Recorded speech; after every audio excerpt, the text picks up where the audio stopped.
So morning, no, not morning, actually evening. So hello everyone, my name is Yaman. I am a refugee in the UK and I'm originally from Syria. I've been here for 2 years right now.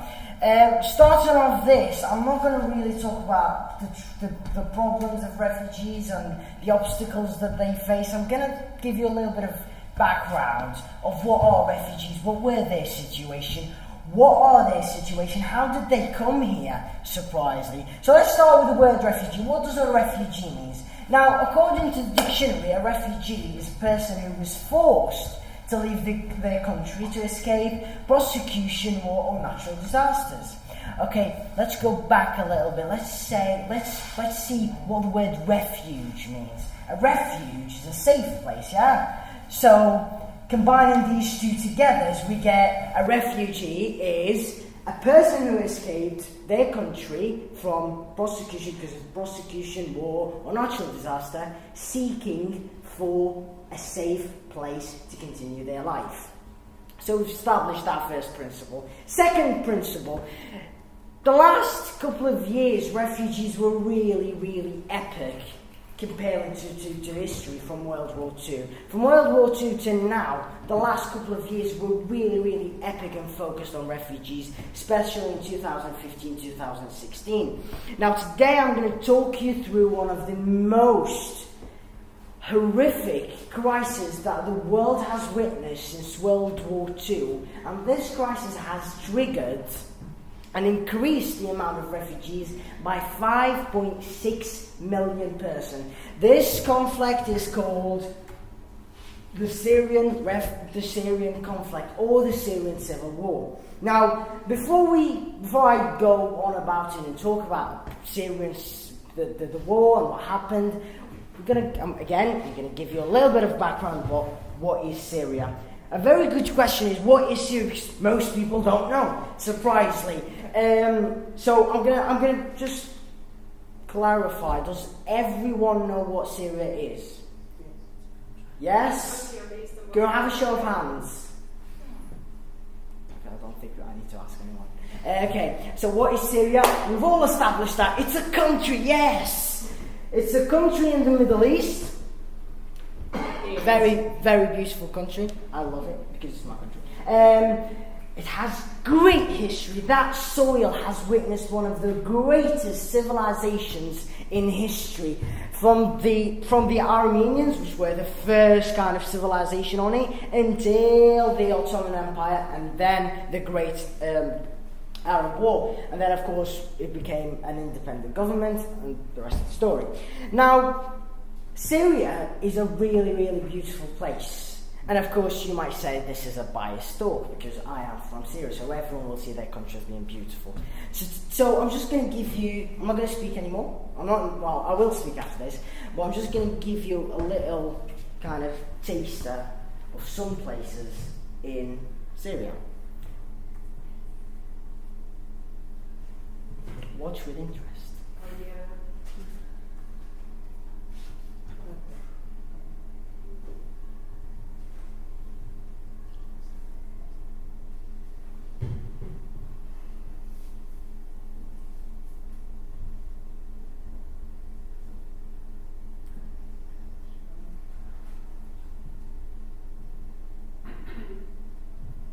And that's the end of it. Enjoyed it? I hope you did. Now we're going to jump to a horrific event that caused all of that beauty to be destroyed. Not all of it was destroyed, but it made the picture of that country really depressing. It became horrific. The Syrian civil war, or what I would like to call it as World War, because I see it as a world war. According to the UN, according to lots of organisations, more than 25 countries are involved in that war. So, and some big countries, really big members of the EU are involved in that country. So I don't think it's a civil war. A civil war will not have big countries being involved in it. So what happened? People asked for their freedom. People demonstrated peacefully, and they asked for their rights. And they were not given it. All they were faced with is death, destruction, annihilation, torture, everything bad that you could think of, every single bad thing you can do to a human being has been directed to the Syrian people. I don't know why, no one knows why, it just happened. I'm just going to give you might be saying that I'm exaggerating the Syrian civil war, or anyone could say that. Alright, I'm going to just give you a few laws that were broken, international laws that were broken in that conflict, and still the world hasn't stepped in. So 1, the use of chemical weapons. Is that allowed? Is that allowed? Is that allowed? No, it's not. Why didn't the international world step in and said, hold on a second, this war needs to stop. Some people need to stop the killing. I don't know what the answer to that. For some reason, the international world stepped back and kept watching millions and millions just die. So 1, as I said, chemical weapons, and a German agency, the German government has sent a group of investigators, and they actually confirmed that chemical weapons were used. So it's not my words, it's a German specialised group. 2, burning prisoners. We've got another Holocaust and we don't know about it. Well, some of us don't know about it. And still again, the question asks itself, why didn't the world step in and stop it? The answer again, I don't know. 3, assault and killing of innocent civilians, and watch the word innocent really carefully, because there is no right in any constitution, in any organisation, in any country that says you could kill, torture or assault innocent civilians without a cause. 4th, again, brutal torture. And 5th, killing thousands and thousands of unarmed civilians. And again, innocent civilians. We're not talking about armed groups, we're talking about innocent civilians. Alright, this is a picture that is quite... The information behind it is quite horrific. Can you have a guess what that is? A barrel bomb. Yes, a barrel bomb. Very well done. This barrel bomb, contains 2 things: explosive materials and spikes. So when it hits the floor, what happens to the spike? They go everywhere. So even if you survived the bomb, the explosive material, you will not survive. If you got injured of the explosive material, you will not survive the spikes. And you could just see how horrific that is. And again, why didn't the world step in and say, hold on a second, this needs to stop? I don't know. And here is the most depressing part about every single crisis, is that the consequences. Who takes the consequences? Most of the consequences goes on the innocent civilians. It's not always the armed groups. The armed groups get some consequences, but it's mainly the innocent civilians. They just get death. They just get killed for no reason.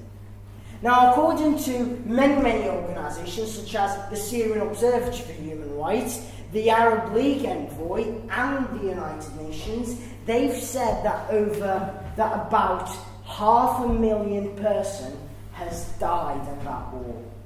And of these are 1,003. 103, sorry. Thank you for correcting me. 103,490 innocent civilians. And that is including, oh my God, for children, it's 19,116. And children meaning less than 18.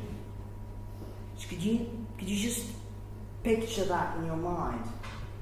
I don't know, the population of Liverpool is about 60,000, about that? No. 500,000? Oh, wow. Alright. About 500,000. Okay, that's even bigger. Imagine, I mean, God forbid, but imagine about 11,000 children dying, just dead, for no reason. They were completely innocent. They just got killed for no reason whatsoever. I don't know what law permits that. I don't know who would allow that. I don't know who would just accept that. And yes, sorry, I forgot something. Well, actually more than 500,000, because that statistic does not include the 500,000 people that were killed in prisons, only prisons. And again, you can imagine that most of them were innocent with no sentence. They were just taken and they were just killed. So that's about 1 million human beings. Remember, these are all estimations. They are not the real deal. Yes, and most of the organisations that made these estimations say that the real number is way higher. It's like way worse. They've probably taken the best case scenario and like the least amount of people that could have died. But again, unfortunately, I'm speechless. I am speechless in front of a world that allows that sits back and say, I don't have anything to do with it. I'm gonna watch again. I mean, I've made you watch the good part. Now I'll have to apologise, but this is the reality now.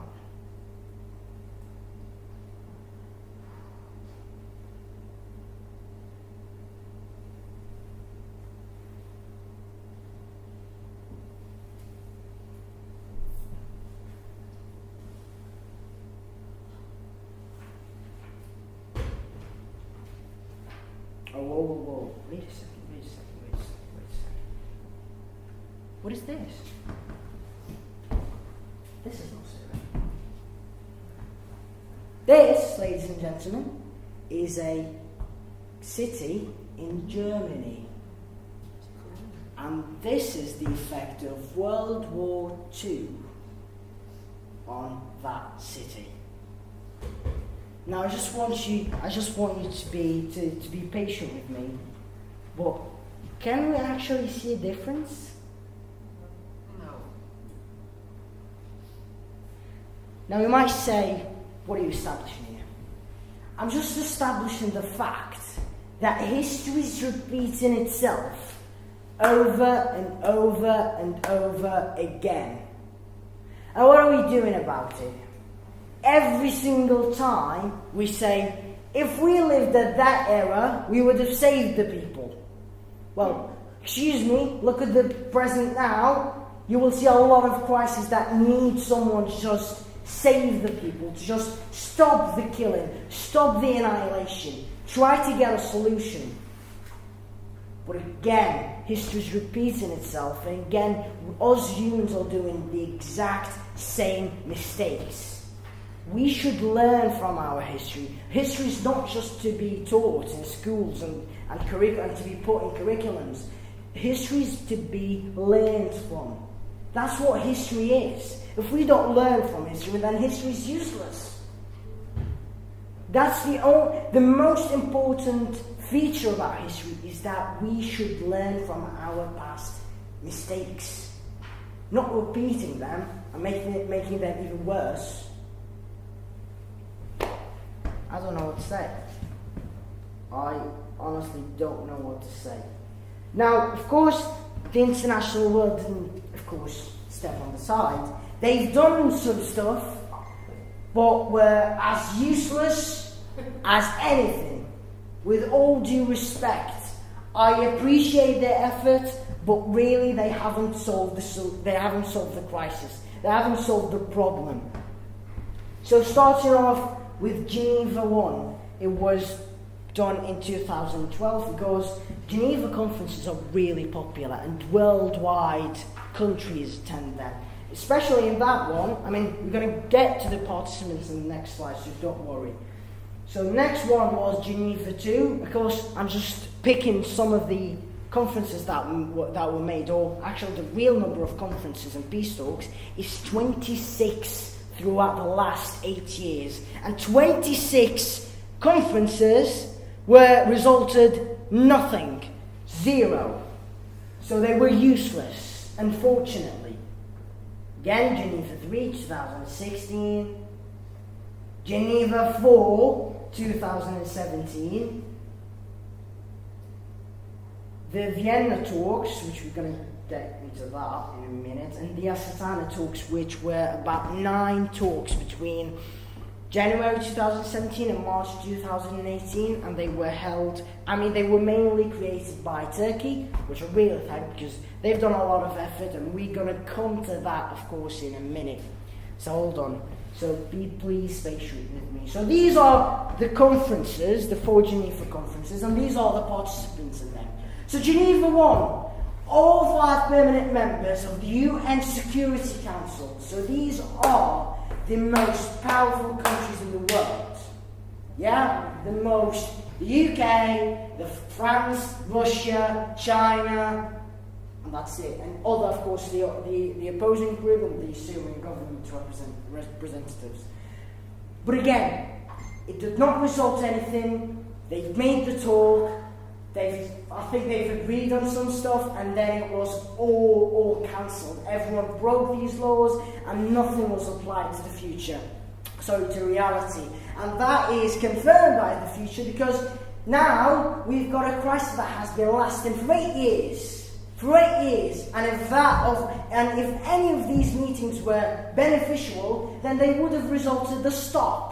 They would have resulted the end of that crisis. But unfortunately not. Geneva 2 actually is one of the most... Actually, this is quite annoying to me. Because I don't know how all of these countries have attended that meeting, and they were still not able to solve one problem, which was not as big and as complicated as now. 2014, that's about 5 years ago, guys. So the things were not that complicated, it was still solvable. But again, it was useless. Useless. I don't know what to say about that. I don't know what to say more. Geneva 3 was suspended because it was not really... Yeah, it was not... They didn't agree to sit together, and... It just didn't work. Basically never started. Exactly. And again, 2017, again, the UN Security Council, all the 5 members, again, the Syrian representation, the opposing group, the government, and other international groups. Again, very, very, very horrific. So these are the countries, everything in green, are countries that have attended Geneva 2. So that is, I would say, about quarter of the globe. Sorry. Half? Yeah. Probably half. Certainly you've got the most powerful nations there, so, you know. So I don't know why they still did not solve it. But you should know, because Russia has a naval base, doesn't want to give it up. That's good support. Well, some people make it more complicated, and some people do want to solve it. So again, where's the solution after 7 years? And I'm going to tell you a little story about this specific slide. Now, I've been doing these talks for a long time now, and unfortunately, I've been doing it for the past 2 years, and unfortunately, I was forced to change this number from 5 to 6. And 7, and now I don't want to change it to 8. I am, by April, if the crisis is not solved, I'll have to be changing to 8. And I don't know if it will be changed to 9 or 10 or 12 or 13. I don't know what to say. I don't know what to say. Last thing, quick note. Before I start saying that no people has helped, there has been people who helped. Turkey, all the refugees, when they fled their country, they went to neighbouring countries, such as Turkey, Jordan, Lebanon, and Egypt. So Turkey now has about 3.5 million refugees. And if I had time, I would show you the number in Europe. Of course, I'm talking Syrian refugees right now. In the whole of Europe, it's about 1.1 million refugees. In the whole of Europe, 1.1 out of 5.8. Whereas Turkey, one of the strongest economies in the world, has 3.5 million, and they still did not have a financial crisis. They're not complaining. So I don't know. Are they having a financial crisis for the last 3 years and not saying about it? Or actually, is refugees that big of a burden? But we just kind of, I don't know if the social media is just demonizing them and making them like a boogeyman for some reason. But for that experience, they're quite good. Refugees are quite good. Surprisingly. Thank you so much for listening. You've been a great audience.